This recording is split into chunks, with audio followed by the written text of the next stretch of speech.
A particle of mass m is moving around the origin with a constant force capital F pulling it towards the origin. If Bohr model is used to describe its motion, the radius r of the nth orbit and the particle speed v in the orbit depends on কিভাবে।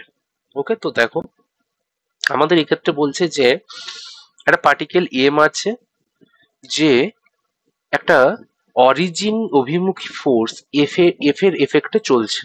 ওকে, তো Bohr model wise তার radius nth অরবিটের এবং তার velocity of nth অরবিটের কিরকম ভাবে vary করছে তার এক্সপ্রেশনটা আমাদের বলতে বলেছে। ওকে, তো দেখো এক্ষেত্রে যেহেতু সার্কুলার মোশন করছে, দেন এদের যে সেন্ট্রিপিটাল ফোর্সটা কাজ করবে সেটা হচ্ছে mv স্কোয়ার বাই আর, যেটা একটা কনস্ট্যান্ট এফ।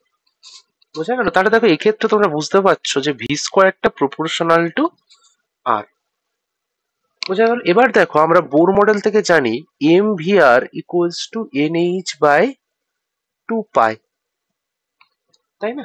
তাহলে V equals to N H divided by two pi into, এখানে একটা এম দিয়ে দিচ্ছি, ইন্টু ওয়ান বাই আর।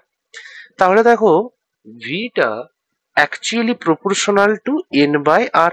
বাকিগুলো তো কনস্ট্যান্ট, এইচটা Planck constant, two pi constant, mass constant. Okay, তো এন এর সাথে যেহেতু ভ্যারিয়েশন আমাদের বের করতে হবে, তাই এনটাকে এখানে ভ্যারিয়েবল ধরেছি আমি।